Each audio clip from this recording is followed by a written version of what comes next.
Muy buenas, bienvenidos al segundo tema del curso de Introducción al Blockchain de Cody Bootcamps, ¿vale? Donde hablaremos del impacto en la sociedad que ha tenido el blockchain, de lo que es la ledger y seguiremos introduciendo el blockchain, ¿vale? Aquí os dejo un poco de información sobre mí, ¿vale? Mi enlace a LinkedIn donde me podéis contactar preguntándome lo que queráis o sugerencias, lo que queráis.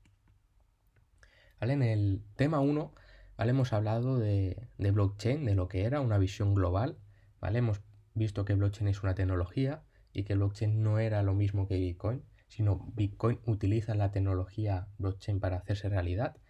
Luego también hemos hablado de los diferentes participantes de la blockchain, como los nodos, los usuarios, los mineros, que son los administradores encargados de mantener la red utilizando el algoritmo de consenso de la red. En el caso de Bitcoin recordamos que el algoritmo de consenso es el Proof of Work, ¿vale? Y en el día de hoy hablaremos de lo que es la Ledger, o conocido como el libro mayor de contabilidad, y cómo está vinculado a la blockchain. Luego también hablaremos de los orígenes de la Ledger y del impacto que tiene sobre la sociedad, y acabaremos hablando de uno de los problemas más importantes que tuvieron los desarrolladores de Bitcoin, que fue cómo solucionar el problema del gasto doble, ¿de acuerdo? Entonces, para hablar de la Ledger, más conocida también como el libro mayor de contabilidad, tenemos que hablar también de Bitcoin, de blockchain. La Ledger y blockchain son dos cosas muy similares que van de la mano, pero no son iguales, ¿de acuerdo? Blockchain lo podríamos definir como una forma de contabilidad distribuida altamente segura, que utiliza la criptografía, en este caso, para dar esta seguridad, ¿vale? Y por otro lado tendríamos la Ledger, el libro contable mayor de contabilidad, que sería simplemente una base de datos donde se almacenan toda la información y todas las transacciones de una red blockchain, ¿vale? Al final es tener un registro contable de cada transacción.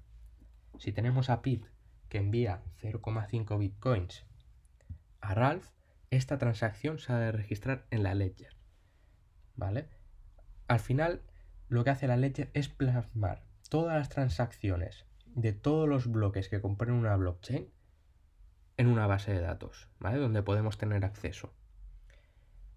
Otra forma de definir la Ledger que tendríamos sería como el resultado de reunir y organizar toda la información que componen los bloques de una blockchain, ¿vale?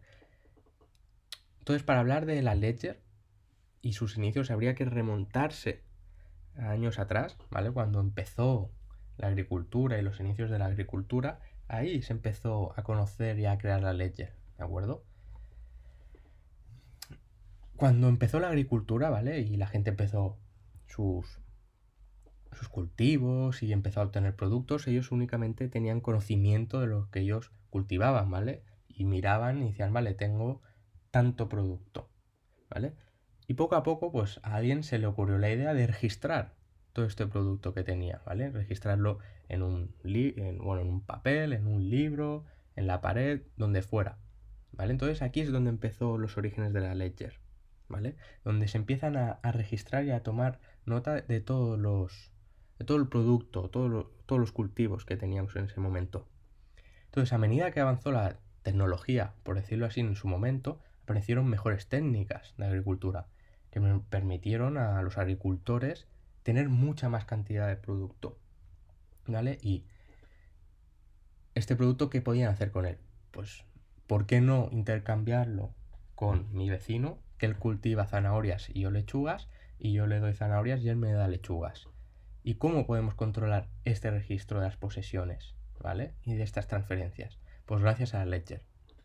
Al final la Ledger lo que permitió fue tener un registro de todas las transacciones de productos de agricultura, donde si yo, por ejemplo, Juan, le envío 10 lechugas a mi vecino Pedro y él me envía 10 zanahorias, yo podré registrar esa transacción de productos de agricultura en mi Ledger y tener un control, ¿vale? Y una gestión de las posiciones que tengo y las transferencias que he realizado, ¿vale? Y a medida que avanzó la sociedad, la tecnología, se fueron apareciendo nuevas formas de Ledger, ¿vale? Entonces, avanzamos y llegamos a un punto donde aparece el sistema de contabilidad de partida doble, ¿vale? Este sistema mejoró y facilitó el comercio con terceras personas, ¿vale? Si ya no con mi vecino, sino ya a lo mejor a pueblos de alrededor, ¿vale? O sea, el avance de una nueva forma de ledger acompañada de una nueva forma de tecnología o mejores métodos de agricultura permitió un avance en la sociedad, ¿de acuerdo? Un avance en el intercambio de bienes y posesiones, ¿vale? Ya no solo a nivel de vecino o alguien cercano, sino a nivel ya más de entre naciones, ¿vale? ¿Esto qué permitió? Pues el comercio entre naciones impulsó el descubrimiento y a más se vieron necesidades de tecnología que generaron que más tecnología evolucionara, ¿de acuerdo? Entonces, a medida que vamos avanzando y todos estos factores de ledger, tecnología, avance de la sociedad van evolucionando, se empiezan a generar los servicios financieros, ¿vale? Como los bancos, los seguros, etcétera. Sobre los bancos, ¿qué podemos decir? Pues anteriormente, los bancos empezaron de que yo iba con mis posesiones y le decía al señor banco, tome mis posesiones, y ellos me daban a cambio de mis posesiones una cierta moneda, ¿de acuerdo? Que representaba en valor las posesiones que yo había dado, ¿vale? Así es como empezó un banco.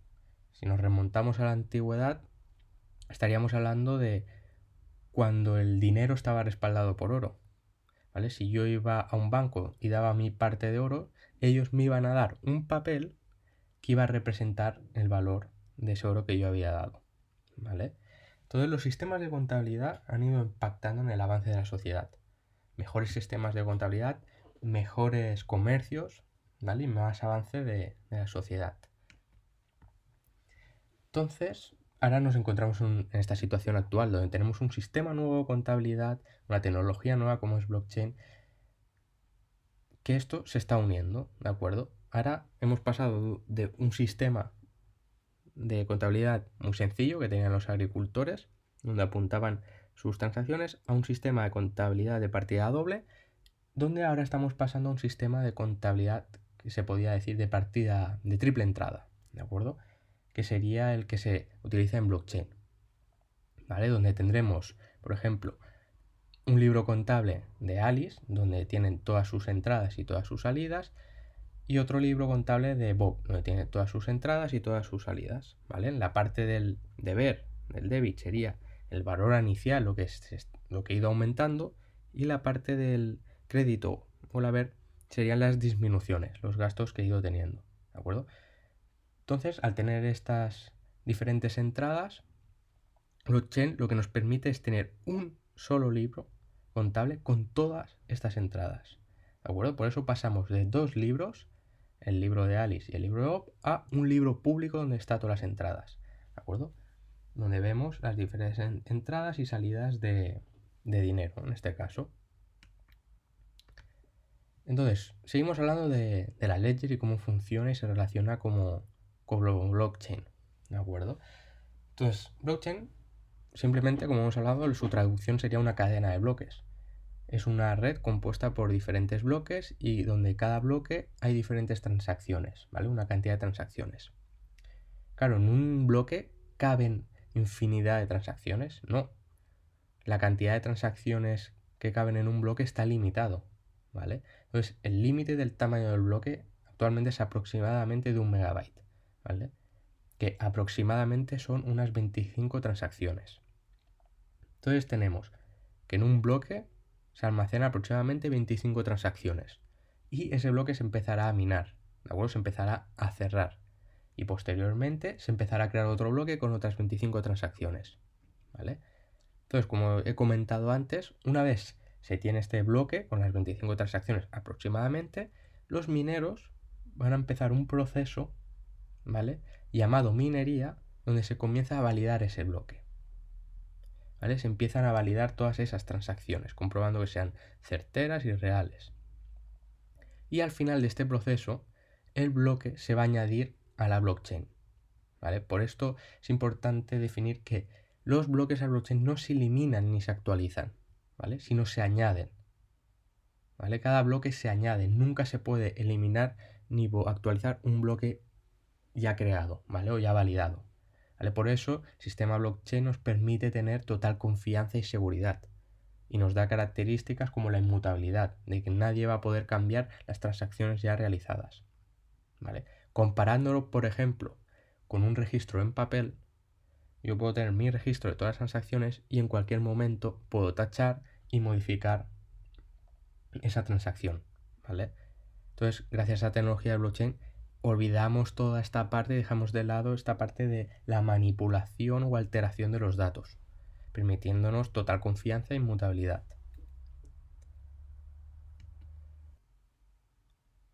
A continuación vamos a hablar del problema del gasto doble.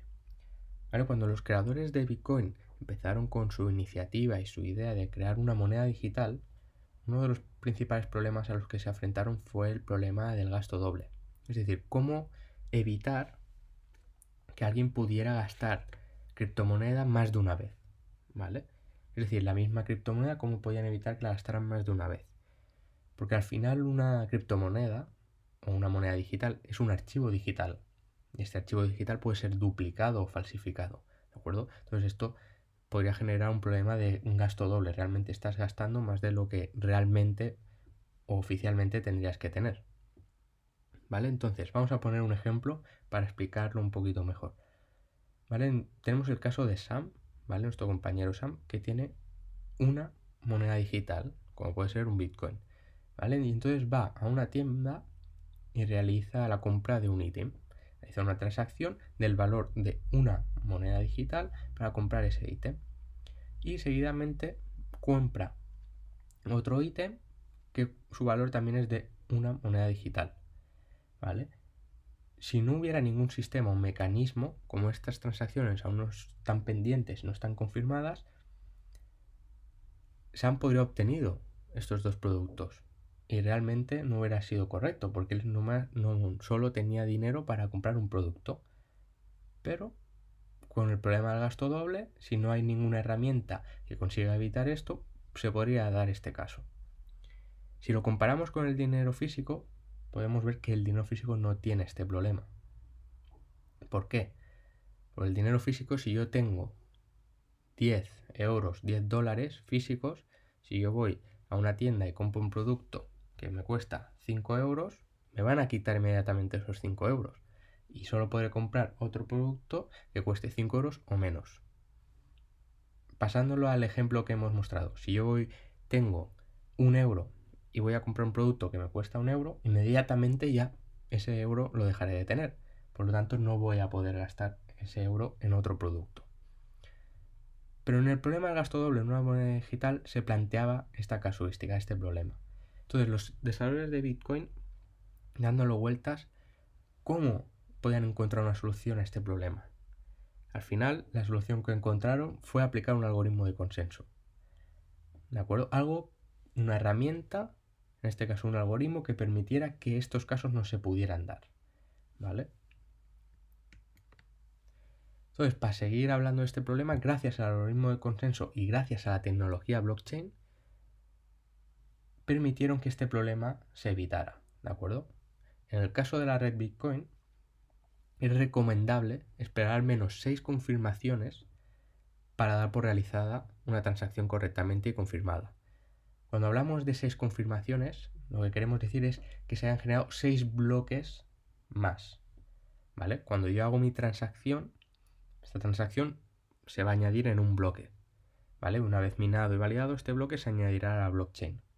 Entonces, para dar validez y confirmación a esta transacción, habría que esperar que se generaran 6 bloques más, ¿de acuerdo? En la red de blockchain, el tiempo establecido para la creación de un bloque son unos 10 minutos, aproximadamente, ¿vale? Pero siempre se busca que sean 10 minutos. Es decir, para dar una transacción por confirmada, tendría que esperar 6 bloques. 6 por 10 minutos, 1 hora, ¿vale? Con este tiempo yo podría dar certeza de que la red Bitcoin ha añadido correctamente y de manera correcta la transacción a la blockchain, sin correr ningún tipo de riesgo, ¿vale? ¿Por qué hablamos esto? Porque si volvemos al caso anterior, ¿vale? De nuestro compañero Sam, aplicando nuestro algoritmo de consenso, que valida y comprueba las transacciones, ¿qué pasa? Cuando Sam hace una transacción, ¿vale? De, por ejemplo, un Bitcoin para comprar un ítem, él hace una transacción y esta transacción se meterá en el bloque, ¿vale? Y una vez validada, mi saldo se verá reducido. Inmediatamente mi saldo se verá reducido, ¿vale? Y hasta que esta no sea revertida, yo no recuperaría mi saldo, ¿de acuerdo? Entonces yo ese Bitcoin, en este caso, ya lo hubiera perdido. No me hubiera podido ya comprar otro producto con esa moneda digital, en el caso de Bitcoin, ¿vale? Entonces lo que nos permite el algoritmo de consenso es una herramienta, una forma de que yo no pueda gastar más monedas digitales de las que yo tengo, ¿correcto? ¿Vale? Gracias, combinando el algoritmo de consenso con la tecnología de la blockchain y el ledger, permiten evitar el problema del doble gasto. ¿Vale? Como hemos comentado en el tema anterior, el protocolo de consenso que utiliza Bitcoin es el Proof of Work, ¿vale? Que es el encargado en este caso de evitar el problema del gasto doble, ¿vale? Pero aún así se pueden dar casuísticas o formas de poder atacar la red de blockchain.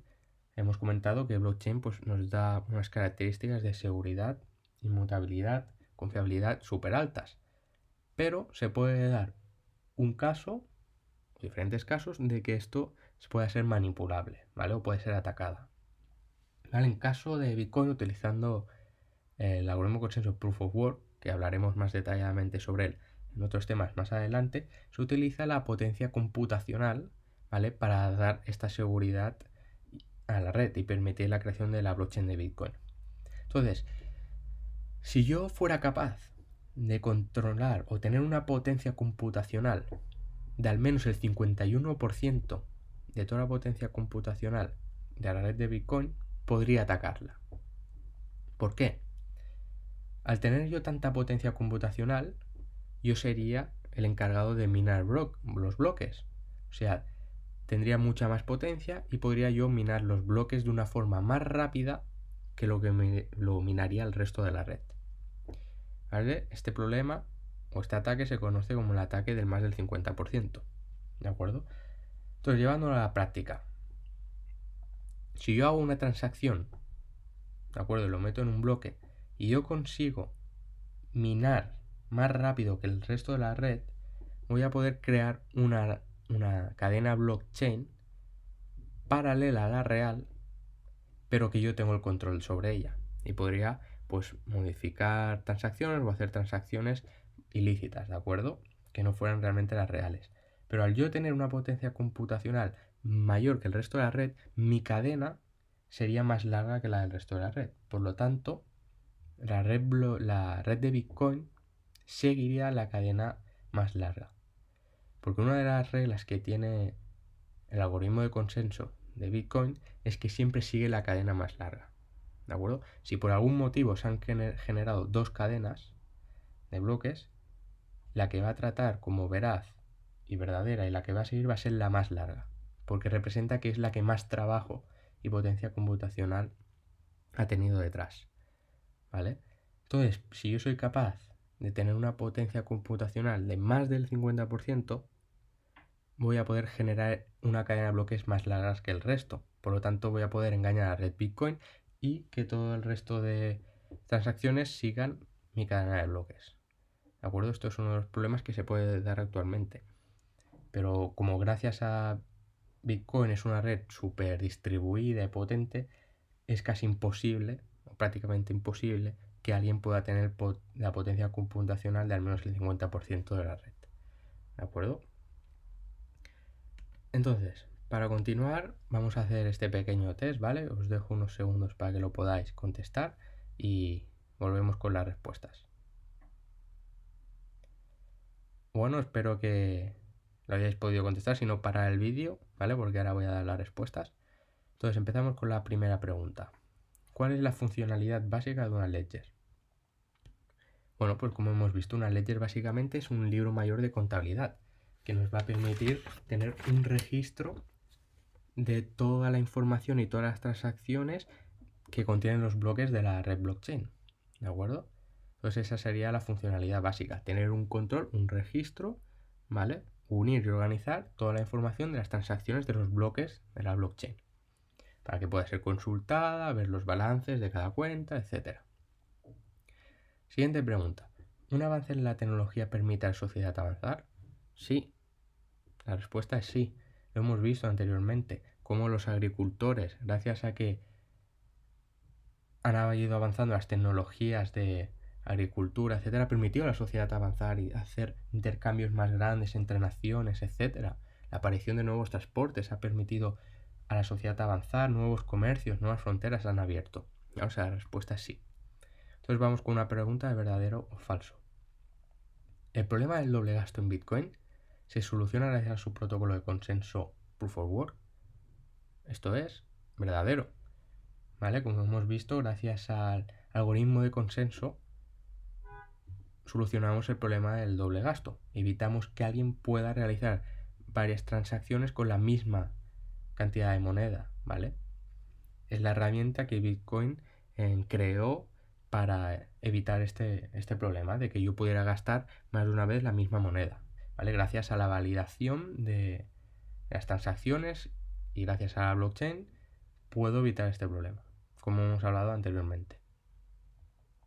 Entonces, ¿verdadero o falso? ¿Un bloque tiene todas las transacciones de Bitcoin, de blockchain? Esto es falso. Hemos visto que un bloque tiene una cierta cantidad de transacciones, ¿vale? Que su capacidad máxima más o menos es de 1 megabyte, que aproximadamente son unas 25 transacciones. Es decir, un bloque no tiene todas las transacciones de la blockchain. La blockchain está formada por varios bloques, que cada bloque tiene las transacciones, ¿de acuerdo? ¿Vale? Va a hacer un pequeño resumen. Y es eso, las transacciones se van añadiendo en bloques que son validados por los mineros y se van añadiendo a la red, ¿vale? Y toda la red tiene el conjunto de transacciones, ¿de acuerdo? Que esto se traspasa a la ledger como libro mayor, ¿vale? Como base de datos donde se pueden ver toda la información de las transacciones, ¿de acuerdo? Entonces, para irnos preparándonos un poco para el siguiente tema, donde hablaremos del control de los datos en la blockchain, de los tipos de blockchain y veremos algunos ejemplos más. ¿Vale? Aquí os dejo un poco más de información sobre los diferentes cursos que irán apareciendo en Coding Bootcamps relacionados con blockchain. ¿Vale? Espero que os haya gustado y nos vemos en el siguiente tema. Hasta luego.